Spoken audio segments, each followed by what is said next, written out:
Welcome to Futility Closet, a celebration of the quirky and the curious, the thought-provoking and the simply amusing. This is the audio companion to the website that catalogs more than 8,000 curiosities in history, language, mathematics, literature, philosophy, and art. You can find us online at futilitycloset.com. Thanks for joining us. Welcome to episode 59. I'm Greg Ross. And I'm Sharon Ross. In 1764, a French engineer on a tiny African island claimed that he could see ships beyond the horizon. In today's show, we'll review the odd story of Etienne Bottineau and consider the evidence for his claims to have invented a new art. We'll also ponder a 400-year-old levitation trick and puzzle over why throwing a beer can at someone might merit a promotion. Okay, this is an odd one. Mauritius is the name of an island off of Madagascar on the east coast of Africa. It's currently its own sovereign nation, but in the 18th century it was a colony of France, and in 1764 something strange began to happen there. A man began to predict that he could tell when a ship was approaching the island. Today that's no big deal. We have the internet and satellites, and you can track ships all over the world if you want to. But in 1764, you had to go down to the beach with a telescope and just stare at the horizon until a ship appeared. And this man said he could tell before that point when a ship would be approaching. The remarkable thing was that he began to win these wagers, and with such consistent success that the other officers started refusing to wager with him at all. His name was Etienne Bottineau, and he was just sort of a minor member of the engineering corps in the French Navy on the island.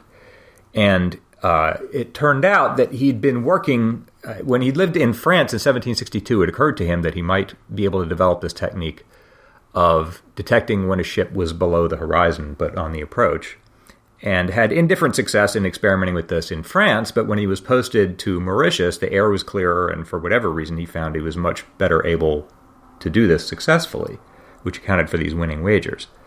So this wasn't like psychic powers or something. He had some technique. He had some technique. He was rather tight-lipped about what it was. Oh. He said because he thought it was valuable. This is reasonable and fair. He thought it was valuable and didn't want to just part with it for nothing. He thought it might be worth something, for instance, to the government.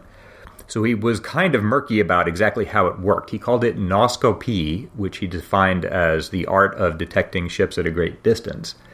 And the most anyone could get out of him was that he said the sea was full of decaying vegetable and animal material, and when a ship's bow cuts through it, it releases vapors that rise into the air and can be seen from a great distance to someone with a trained eye.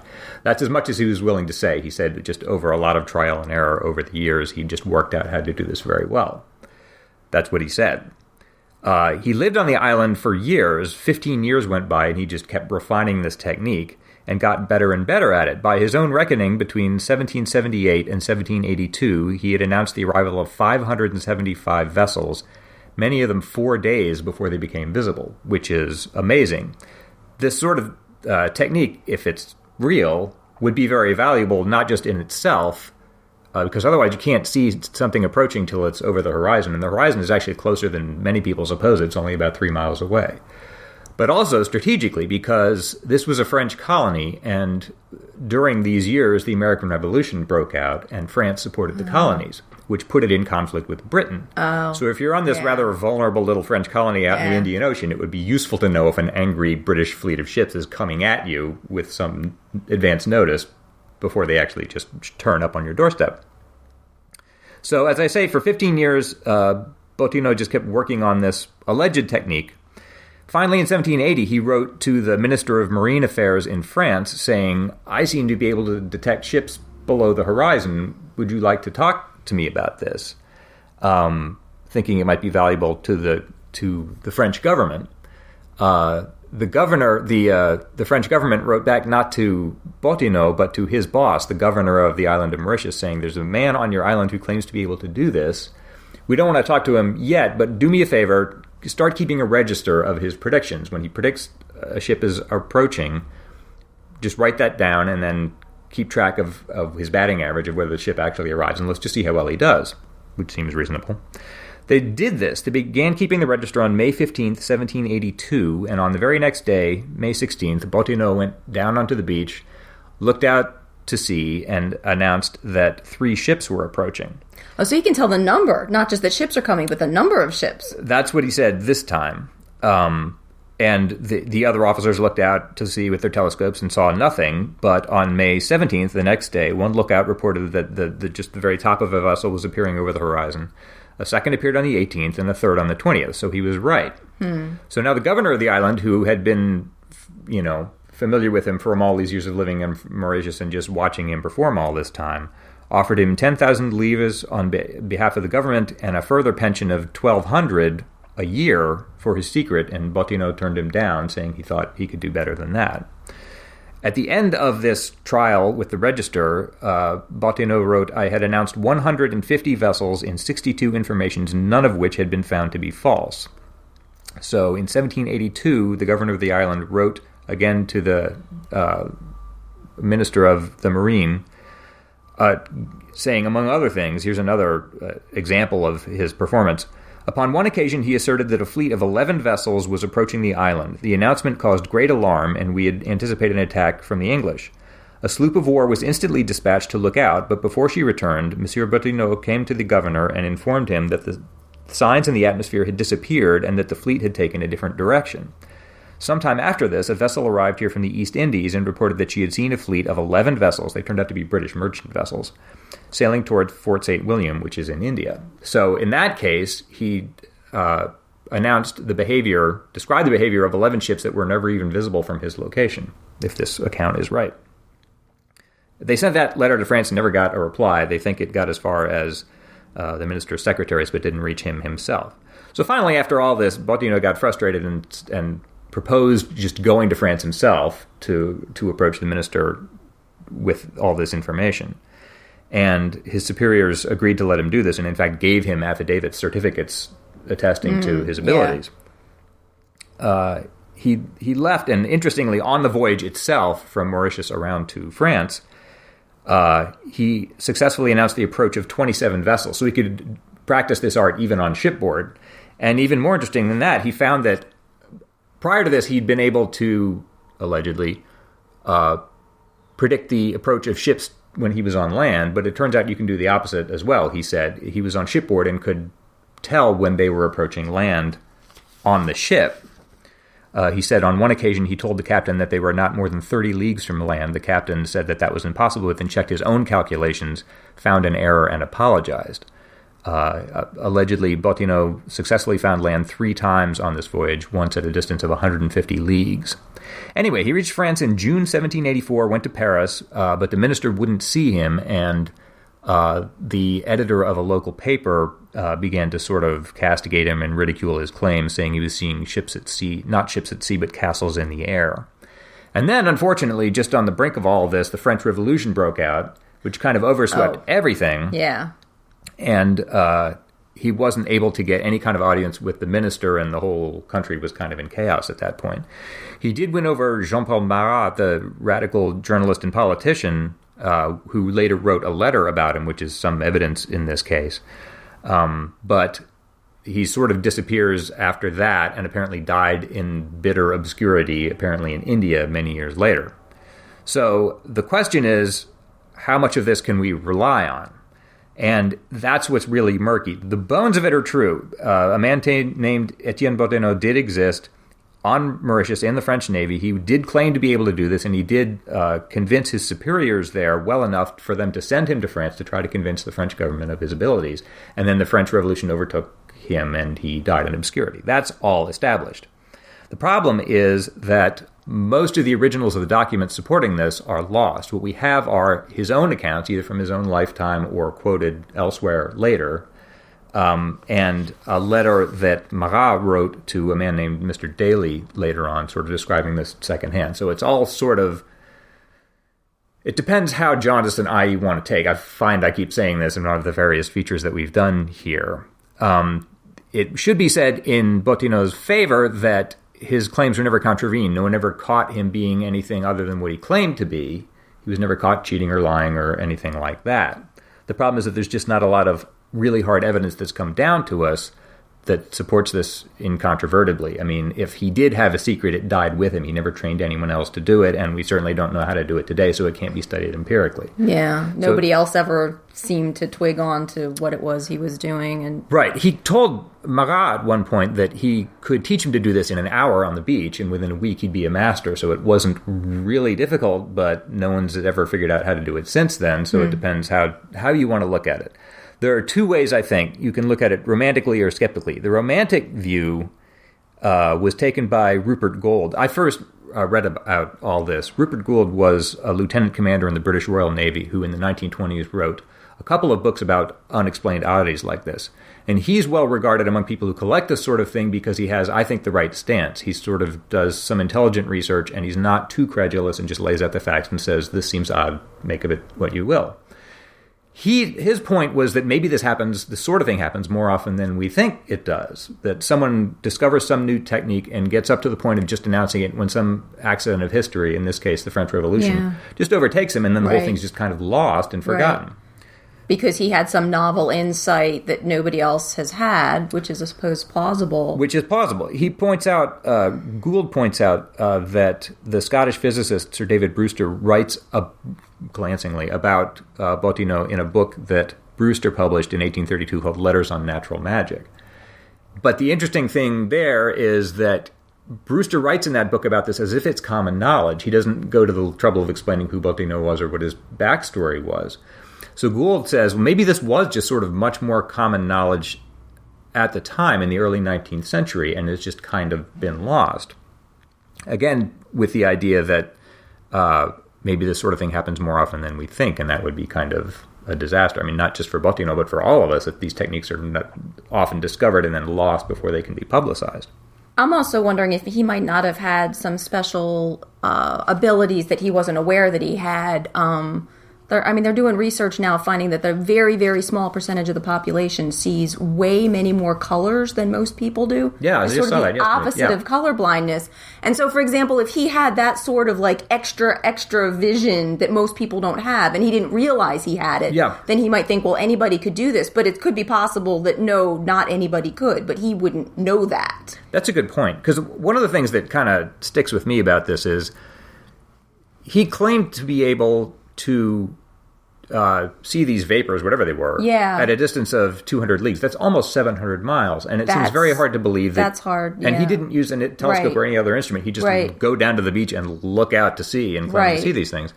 And so it's hard for me to believe you could see gases in the air at 700 miles with a naked eye. But maybe it goes with this color thing, because my understanding is that like most people might see something that looked all the same color, but people with this special ability might see as many as 100 different colors where we see one. So, maybe he could see variations that other people couldn't see. I don't know. It's possible, too, that he himself didn't understand the mechanism. There was some technique that he'd uncovered, and he did figure out firsthand how to do it, but he himself didn't quite understand how it worked. So this notion of gases in the sea, that might be mistaken, but it doesn't mean he wasn't able to perform. That's true, too. That's a good point, too. Anyway, that's the romantic view, is that it was some actual technique that he uncovered, and it was sadly lost, and he died in obscurity. The skeptical view is this is an extraordinary claim, it requires extraordinary evidence, we just don't have that. Most of the quote-unquote evidence for it comes from Bottineau's own hand when he was avowedly trying to sell information to the French government, so you can hardly use it for that. He rubbed shoulders with Marat, who mentions him in this one letter. And Marat, apart from being a revolutionary, was also a doctor and scientist, so he was hopefully at least somewhat minded skeptically toward this sort of thing. But and would require some evidence. One of the compelling pieces of evidence that we do have is that when Bottineau went from Mauritius to France, he carried with him 4 affidavits, 4 certificates from high-placed officials on the island, sort of vouching for him, so he could bring those along with him and present them to the government. And those are quite strong, I think. One comes from the governor of the island himself, dated April 18th, 1784. And an excerpt from that is, "It is in order to be useful to his country that he is about to visit France, and he would experience much regret were his discovery lost to the world, a discovery with which he alone is acquainted and which others have in vain attempted to unfathom. It consists of announcing the presence of one or several vessels at a distance of 100, 150, or even 200 leagues. Is this the result of study or the application of the principles of some science? By no means. All his science is in his eyes. What we can certify is that Monsieur Bottineau was almost always right. Here's one other. This is from the Colonel of the Infantry on Mauritius. The undersigned, Chief Officer of Engineers of the King in the Ile-de-France, that's what Mauritius was called at the time, certifies that Monsieur Bottineau has at different periods announced to him the arrival of more than 100 vessels, scarcely without ever being mistaken, that he announced these vessels 2, 3, and even 4 days before the coast signals, and moreover that he stated when there was only one or when there were several vessels. He has 2 more, one from the Naval Commissary General, who swore that he'd predicted the arrival of 109 vessels and been wrong only twice, and then another from the Attorney General. So if he was a fraud, he was really good at convincing people somehow of what was going on, including highly placed people on the island. But again, most of the evidence we have is just sort of secondhand magazine articles written in the early 19th century, or the letter from Marat, or his Bottineau's own account. So make of this what you will. At a minimum, you'd have to say that he was able to fool many of the most senior officers on Mauritius well enough for them to be willing to send him to France to make his case. I figure there's 3 possibilities. 1, he really could do this. Right. 2, he could fake it convincingly somehow, I guess by getting the information somewhere else, but it's a bit hard to see how he would pull that off. Or 3, he was just an outright fraud trying to curry favor or position or money from the French government. Even that, though, I think is a bit hard to see, because if it was all hot air, what was his end game going to be? Like, suppose the minister of the Marine in France finally said, okay, here's 5,000 livres, let's hear it, what's your secret? What was he going to say? If you're selling a secret, you have to have a secret to sell. Yeah.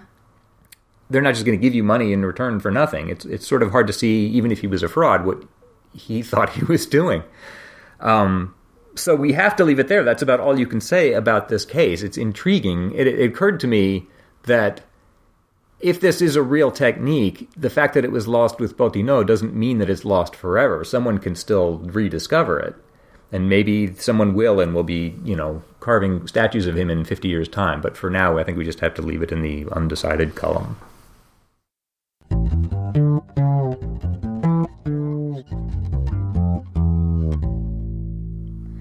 This podcast is supported primarily by our awesome patrons. Greg does such a good job with his feature stories that it's easy to overlook how very much time goes into creating one. He spends many hours a week tracking down various sources, reading them, and then integrating all the information into a smooth and coherent story. So if you like Futility Closet and want to help support the show, check out our Patreon campaign at patreon.com/futilitycloset, or look for the link in our show notes.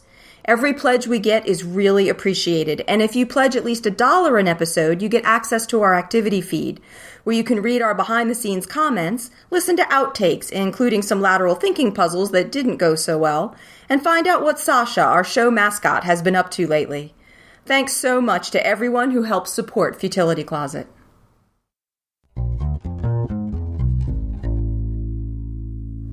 That last feature mentioned David Brewster's book, Letters on Natural Magic, and that puts me in mind of another oddity, I guess you'd call it, that I've been sort of tracking on and off for years, and it's always sort of mystified me to some extent. It's a stunt or a feat that kids often do at slumber parties, but adults have done it too. Basically, in a nutshell, what you do is one person sits in a chair and is surrounded by 4 other people who try to lift him with one finger, fail, and then do some ritual or other, and then try again and succeed. So all 4 people are using one finger, so there's like 4 fingers. Yeah. I mean, there's slight variations, but that's basically it. Okay. And the ritual varies, too. And I've been digging into this. I don't even remember how this came into my mind. I guess I just ran across it mentioned somewhere, maybe in Brewster's book. But I've just gotten interested in it and have dug into it. And it goes back at least as far, believe it or not, as the 17th century in the diary of Samuel Pepys, the famous English diarist. In his diary for July 31st, 1665, he was talking to a friend of his, speaking of enchantments and spells, and his friend tells him that once in Bordeaux, France, he witnessed 4 little girls doing this, whatever you want to call it, feat. In that case, they had a Latin incantation that they would repeat to each other before they did it. It's all very mysterious. But the way Pepys writes it up, he says he saw 4 little girls, very young ones, putting each one finger only to a boy that lay flat upon his back on the ground as if he was dead. At the end of the words, they did with their 4 fingers raise this boy as high as they could reach. which Pepys thought sounded nuts, and I thought sounded nuts, but his friend, Mr. Brisbane, insisted that this was the case.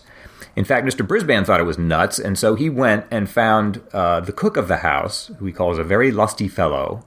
He was actually the cook of Sir George Carteret, if anyone's keeping track.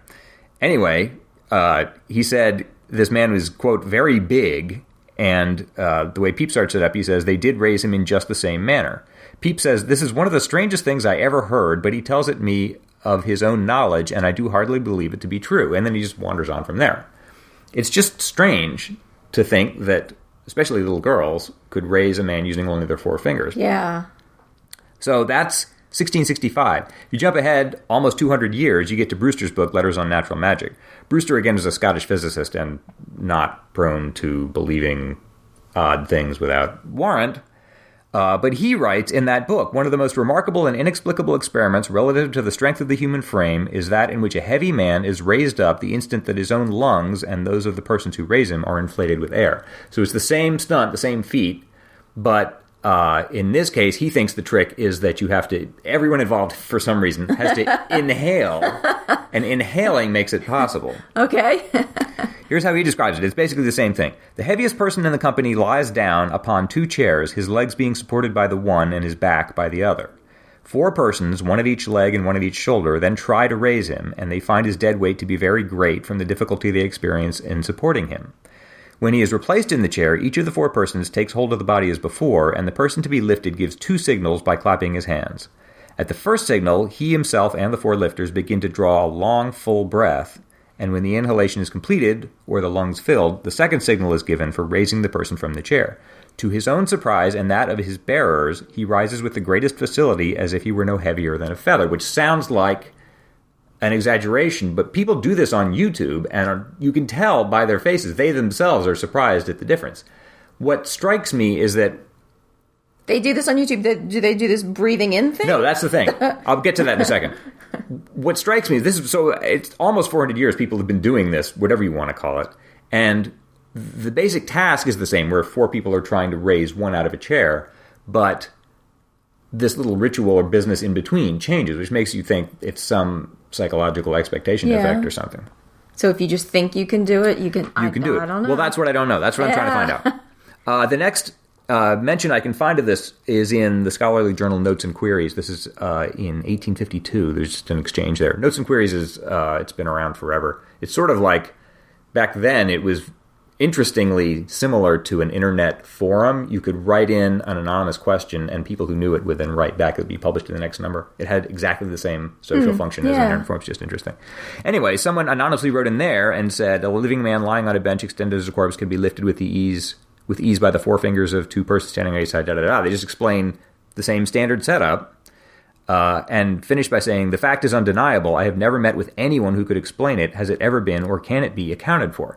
And David Brewster himself, who was still around at this point, this is 1852, wrote in and just said it was his theory that what was necessary was that the lifters had to inhale. He was still stuck on inhaling. It didn't matter what the person in the chair did, but if you're lifting, you have to lift. And his theory was that this is some physiological thing. If you want to lift a heavy weight, and I find myself doing this sometimes myself. If you want to lift heavy weight, sometimes you find yourself tempted to hold your breath because you seem to be able to lift a bit more weight that way. Whether that's true, I don't know. But that was his theory about why you succeeded the second time if you were inhaling. I thought maybe it was the person being lifted had to inhale and be extra buoyant for all the extra air in their lungs or something. Well, that's what the person who wrote in said. It's all. I mean, I admire their effort to think about this rationally, but the whole thing is so irrational it's just hard to know how to make sense of it. So anyway, I wrote up that much of this research in March 2008 and published it on Futility Closet in a post just saying, I don't know what to make of this, here you go.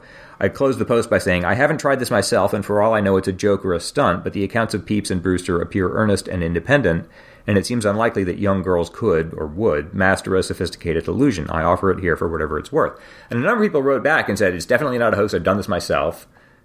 Kids do this at parties and just to amuse themselves. And as I say, I've seen this. I'll put a couple videos in the show notes. There's a lot of people on YouTube just demonstrating this explicitly. Here's how you do it. What's interestingly is when it's done today, commonly, the technique is, it's the same task. You're trying to lift someone in or out of a chair, But this ritual business in between has changed again. Here's the description of one person who wrote to me. Here's how she wrote it.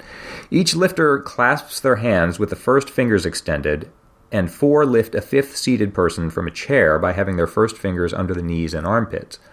On the first attempt, they will not achieve it. The lifters are then to stack their hands in the air above the head of the seated person. That's the new change. And hold them there for 30 seconds, concentrating on the person being light and easy to lift. Then, repeating their attempt, they will lift him quite high and with little effort. I do not know why it works, but I have never seen it to fail. And that's what I'll show you in some of these YouTube videos. That's what happens. I mean, even the people who are doing this are surprised at how strongly it works. What's entertaining about the YouTube business is that in the comments, everyone has sort of a glib, dismissive explanation, like, oh, well, obviously this is X. And there's no consensus among them what X ought to be.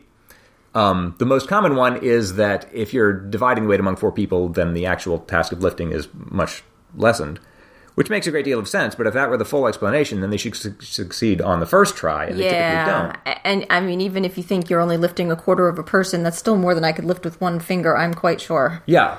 So I'm just throwing this out there to the listeners in case somebody knows more about this than I do. I can't find anyone who's looked at this, rigorously. I guess I'm not surprised that it happens, but I am interested in the mechanism of how it's got to be a psychological effect, and I'm just curious about what exactly it is. Also, if anybody knows, this is very doubtful, how all this got started. It's at least dates from 1665.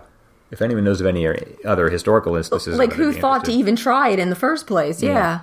I should say I haven't tried this myself. If you try it yourself, please be careful. Don't do it near active volcanoes or man-eating tigers. And if you come up with anything, please write to us. You can reach us at podcast@futilitycloset.com.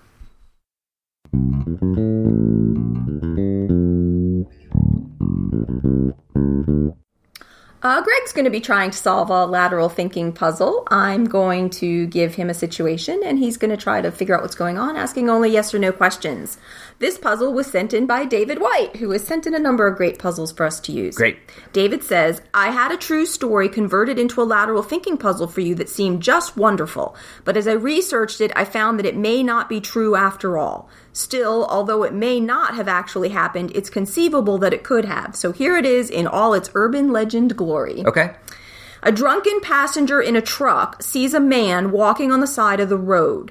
As the truck approaches and passes the man, the passenger leans out of his window and throws his half-empty beer can at the man, hitting him in the head. Wow. The man cries out in pain as the truck drives away. The next day, as a result of his actions, the passenger who threw the beer can is given a promotion at work and a pay raise by his boss. Why? All right. Okay, I was going to ask if this really happened, but we're not quite sure. We're not quite sure. It could have. It could have. Are these people's specific identities important? One of them has a specific identity that you would have heard of, but it's not essential to solving the puzzle to figure that out. Okay. One of the people. That's an interesting answer. And by identity, I mean his actual name, not right, occupation. Right. One of these people has a name that you will know. Wow. Okay, so a drunken passenger, you say a passenger meaning he's not driving the truck. Correct. Throws a beer can at Yes. a pedestrian. Yes. Hits him in the head. Yes. And then the next day, as a result of this, yes. What's the reward again? He's given a promotion at work and a pay raise. Okay, so I need to know his occupation. Yeah. Actually, that would help. And he says, as a result of his actions. Yeah. Meaning the actions you just described, not something else. Correct. The results specifically of those actions. Throwing a beer can at a guy and hitting him in the head. Yeah, yes. Okay. So, do I need to know the occupation of the guy who was hit? Both of them have the same occupation. There's a hint for you. Because I thought maybe he was a criminal or something and he got, caught and ID'd somehow. Right. Both of them, you would say, have the same occupation. Were they doing their jobs at the time? Yes. They were both doing are they actors? Yes. Holy cow. Well, Good wait, I'm for not you. done yet. No, you're not, but good for you. Okay, so all right, when you say the drunken passenger, was he really drunk or was just his character was drunk? He was actually really drunk, supposedly. All right, this is getting more and more interesting. So they're both acting in a scene. Is this like a movie? Yeah. Okay, two actors are playing a scene in a movie. Yeah. Is the pedestrian drunk, I have to ask? No, the pedestrian isn't drunk. So the pedestrian is just an actor who's been paid to walk down the street. Yes. Minding his own business. Was he in the scene? Was the beer can supposed to be thrown? Is that part of this? No. Oh, so really? All right. This is getting worse and worse. So they're just in the scene. Was it just supposed to, the vehicle's just supposed to pass a pedestrian, like he's an extra? Or something? Yes. And that's all that was supposed to happen. Right. Okay, but the actor was drunk. And threw a beer can, which wasn't in the script. Right. And hits the guy. Yes. But he gets a raise for this. Yes. I was like, I'm on board with that all the way through to the end there. So as a result of throwing the beer can and hitting the guy in the head, he gets you said a promotion and a raise? Yes, yeah. Does that mean like a bigger part? Yeah, that's basically he raised himself to a bigger part. In the film? Yeah. Because he showed the ability to throw a beer can accurately? Not exactly. Oh, I thought he did something more besides throw a beer can. He threw a beer can, and what would sort of change your status in a film? If you were just supposed to ride by in a car, what would change your status? There's a big distinction. Oh, did he say something? Yes. Because I think you get paid more if you have a speaking part. Yep. So he said something and the director decided to keep it in the film. And he got paid. Oh, wow. So here's the story, supposedly. The drunken passenger was actually an extra on the set of a movie, which you got that very quickly. As the story goes, this took place during the filming of a highway scene in the movie Being John Malkovich. The driver and passenger of the truck were extras in the cast who presumably had some low-paying, non-verbal role to play in the film. However, the truck passenger had gotten drunk during the filming of the scene where John Malkovich, who plays himself, I told you would have heard of him, is walking on the shoulder of the road. As the extra was being driven past the actor, he yelled out, "Hey, Malkovich, think fast!" and threw his beer can at him, hitting John Malkovich in the head and making him yell in pain. And that's in the movie. The director was apparently pleased with this unexpected moment of painful slapstick and decided to include it in the film. I'm reading this as David sent all this. As a result, rather than getting fired for assault, the drunken passenger was promoted from non-speaking extra to actor. This entitled him to receive his Screen Actors Guild card, and his daily pay on the set was raised from $100 to $700 per day. Wow. David says it's a great story, and there's a YouTube clip purporting to be from the commentary track of the movie where director Spike Jonze describes the whole scene. But there's also claims that the whole backstory and commentary track are entirely made up and that the beer can throwing scene was part of the script from the start. Oh, I see. So it's hard to know. That's a great story. It is a good story. So thanks so much to David. That was really fun. And if anybody else has a puzzle they'd like to send in for us to use, you can send it to us at podcast@futilitycloset.com. That's another episode for us. If you're looking for more Futility Closet, check out our books on Amazon, follow us on Twitter or Facebook, or visit the website at futilitycloset.com, where you can sample over 8,000 delightful distractions. At the website, you can see the show notes for the podcast and listen to previous episodes. Just click podcast in the sidebar. If you'd like to help support Futility Closet, please consider becoming a patron to help keep us going. You can find more information at patreon.com/futilitycloset. You can also help us out by telling your friends about us or by clicking the donate button on the sidebar of the website.